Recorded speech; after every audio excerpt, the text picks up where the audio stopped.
이제 매일 아침 이 대통령하고 기자들하고 이 만났던 거 기억하시죠? 도어 스태핑. 네, 그런 거 시작으로 정부와 언론을 매개로 한 소통이라는 게 근데 잘 되는 것 같았는데 바이든 날리면 요걸 매개로 해서 조금 달라지기 시작하더니 다치기 시작했다고 봤는데 이제는 언론 장악 아니냐 이런 이야기가 나올 정도로 상황이 아주 급변하고 있는 것 같은데요. 무슨 일들이 있는 건지 민주언론시민연합 신미처장하고 얘기 나눠보겠습니다. 어서 오세요. 네, 안녕하세요. 네. 제가 이동관 수석 이야기부터 좀 물어보려고 그랬더니 네. 오늘 방통위에서 이 KBS 수신료. 수신료 시행령 개정안을 의결을 네. 해버렸다면서요? 네. 오전 11시 경이죠. 네. 분리징수 개정안을 의결을 했습니다. 네. 근데 이렇게 빠르게 할 줄 몰랐는데요. 네. 이거는 이제 예견된 수순이었는데요. 네네. 그 입법 예고 음. 개정안에 대한 입법 예고 기간을 40일에 통상 40일에서 열흘로 축소해서 지난 6월 26일까지 의견 내라. 음. 이때부터 속전속결로 할 생각을 가겠구나. 한 거군요. 예, 생각을 했죠. 네. 그리고 그 의견 수렴 과정에서 그동안 사실 수신료 문제에 국민들이 큰 관심을 둘 시간도 없었어요. 너무 네, 빨리 네. 추진하고 있어서. 그런데 그 짧은 기간에 4천 건 넘게 국민들이 반대 의사를 올렸습니다. 네. 그리고 20여 개의 단체가 직접 방송통신위원회에 의견서도 제출을 했습니다. 네. 이렇게 졸속으로 네. 특히나 위법하게 네. 그리고 어떤 사회적 논의와 합의도 없이 이 국민의 삶과 밀접한 공영방송 재원인 네. 수신료 문제가 이렇게 결정돼서는 안 된다 네. 했는데 하나도 수렴도 안 되고. 수렴도 없고 네. 심지어 지금 수신료를 통합 징수하는 기관은 한전이거든요. 그렇죠. 한전도 반대를 하고 있어요. 어. 한전이 한 해 450억 원에 달하는 그 돈이 수수료를 수입을 그동안 하고 수입 있었는데 들어오는데. 근데 이제 분리징수한다라고 했을 때 어떠한 지금 준비도 없거든요. 네, 그만한 또 예산이 한전 쪽에서 없어지는 그렇죠. 거니까. 그러니까 여러 고려가 필요하다. 네. 그래서 이런 방식으로 추진하면 곤란하다는 의견서를 냈는데 예. 한전 의견도 따로 듣지 않겠다.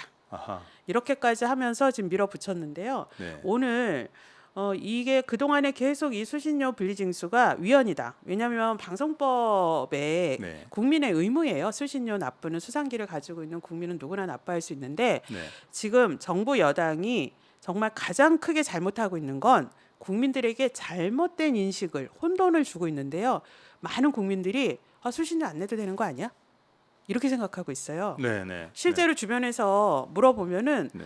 그거 수신료 안 내도 되는 거여서 나는 그게 좋은 거라고 생각했어. 이런 분들도 있거든요. 근데 분리징수는 수신료 납부를 안 내도 된다가 아니에요. 네. 통합하던 거를 분리해서 고지한다라는 것뿐이거든요. 예.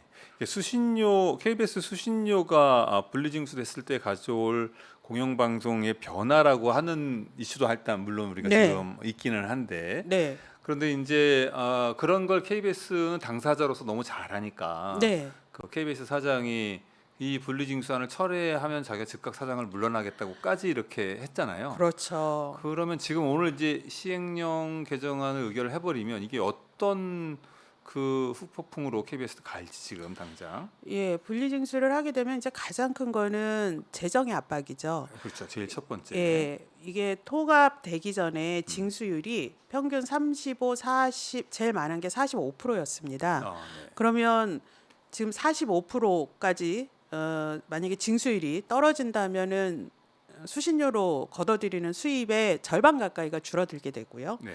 그 금액을 지금 다른 재원 수단 마련 없이 하고 있습니다. 네. 그러면 KBS가 재난 방송 주간 방송이고요. 그다음에 사회적 약자를 위한 방송 뭐 이렇게 다양한 채널들 공적 채널들을 운영하고 있는데 가장 큰 타격을 받는 건 돈이 안 되는 공적 채널, 네. 사회적 책무 이런 것들에 대한 프로그램 제작이라든지 역할을 네. 축소하거나 없앨 수밖에 없게 될 것이고요. 네.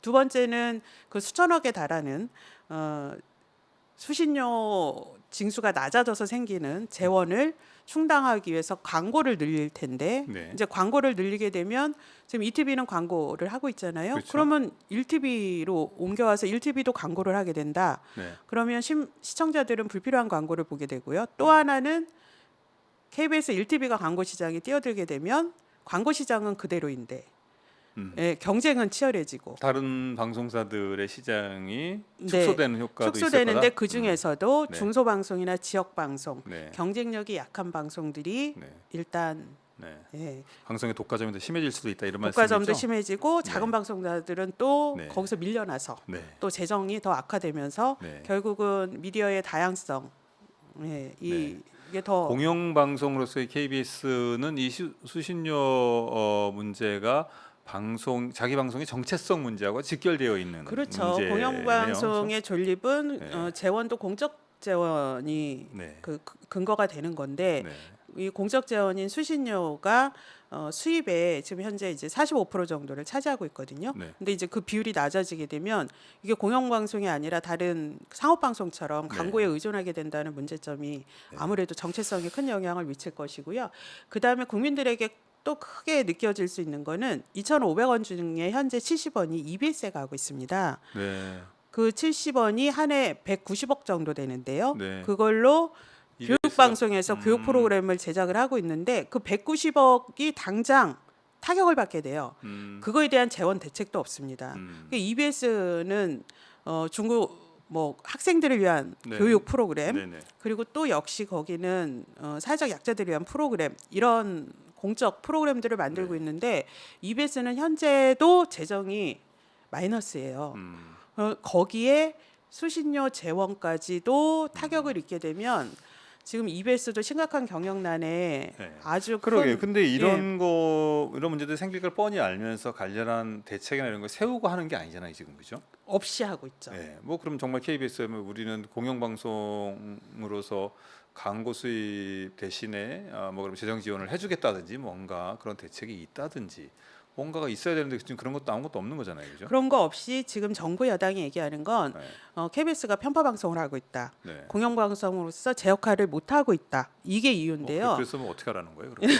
왜 편파 방송이고 어떻게 네. 하는 게 네. 제 역할이냐는 사회적 논의부터 하자라고 한다면 그거는 네. 해볼 수 있는 거라고 그러니까 자기 생각을 마음에 하는데요. 안 드는 방송을 하니까 자기 마음에 드는 방송을 하라고 재정 기반을 없애버리겠다지 뭐 그런 얘기로 그런 압박 수단으로밖에 볼 수 없고요. 네. 또 하나는 이렇게 재정이 휘둘리면 네. 공영방송이 제 목소리를 못 내게 되고 눈치를 보게 됩니다. 네. 그렇게 되면 이게 무력해지는 거거든요. 네. 저희가 보는 건 KBS가 무력해져서 제 목소리도 못 내고 시사 보도에서도 약화되고 그걸 노리는 거 아니냐. 결국은 공영방송을 이렇게 재원을 압박해서 돈줄을 재서 공영방송을 장악하려는 의도 아니냐. 네. 밖에는 볼 수가 그러게요. 없습니다. 그러니까